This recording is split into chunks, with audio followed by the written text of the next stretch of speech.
يا مساء الخير والجمال والحلاوه والهنا على ركله الجزاء الجميله العظيمه بتاعه حسام عبد المجيد. ركله الجزاء بتتلعب بالشكل ده يا عبد الله يا سعيد. انا مش فاهم عبد الله السعيد من امتى ضيع ركلات جزاء، ولكن اللهم لك الحمد. قلبي كان هيقف، قلبي كان هيقف. الضغط والسكر اتفقوا في السماء مره واحده، ولكن ربنا عظيم، ربنا عظيم وتعاد ركله الجزاء مره اخرى عشان خاطر حسام عبد المجيد يضع الهدف الاول للزمالك، ولسه باذن الله مستمرين على المكسب. ركله جزاء للاهلي دلوقتي. ركله جزاء للاهلي. هشد في شعري. ركله جزاء للاهلي دلوقتي. بقول لك ان الكره في ايد بنتايج، انا مش عارف ازاي. استر يا اللي بتستر. ان شاء الله لا، ان شاء الله لا، ان شاء الله ملغيه. هي اصلا لو جت في ايده هي على الخط يا جماعه، هي مش بره ال 18، هي على خط ال 18. الله اكبر، الله اكبر، لله الحمد. ما انحسبتش ضربه جزاء. اللهم لك الحمد، لك الشكر يا رب. ايوه يا رجاله، ايوه يا رجاله، مستمرين. ما اهدره السعيد عوده عبد المجيد. الله عليك يا كابتن يا سيف يا زهر يا عالمي على الجمله الجميله العظيمه التحفه دي.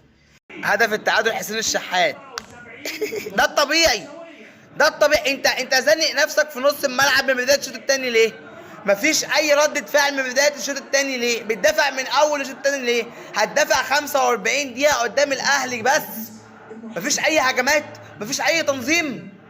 خد على قفاك هدف التعادل وربنا يسترها. حسين الشحات نزل قلب الماتش. يما يما بجد، حسين الشحات نزل في دقيقتين جاب جول وعمل ضربه جزاء. ايه ده يا جماعه؟ في ايه؟ امسكوا النينجا يا جدعان، امسكوا النينجا يا جدعان.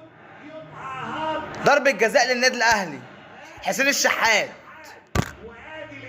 يا نهار ابيض. هو ايه اللي نزله ده ولا ايه اللي جابه ده؟ ده هنا مرجعش للفار، هنا خد القرار خلاص.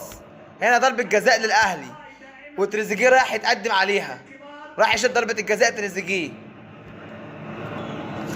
ما بيضيعش، تريزيجيه ما بيضيعش ضربات جزاء. تريزيجيه عمره في حياته ما ضيع ضربة جزاء، عمره في حياته ما ضيع ضربة جزاء. بيحط الكرة في الجول بتفرتك الشبكة، بتفرتك الشبكة حرفيا كده. تريزيجيه ده مالوش حل، ما بيضيعش ضربات جزاء اصلا. استر يا ستار. ها في نص الجول تاني للاهلي. طبل طبل يا ايمن يا كاشف، طبل طبل يخرب بيت ام الكفره. اكبر مطبلاتي في الدوله المصريه كلها ايمن الكاشف ده. هو ايه النحس ده يا جدعان؟ ايه النحس ده يا جدعان؟ عمرو نصر كرة بالراس في العارضه بعرضيه عبد الله السعيد بالمسطره مكانها الشبكه. ايه النحس ده؟ استغفر الله العظيم يا رب. دقيقه 93 فرصتك انك تسجل هدف التعادل، لكن المكسب كان في جيبك، المكسب كان في جيبك. بس الدفاع الاوفر هو اللي وصلك اللي انت فيه ده.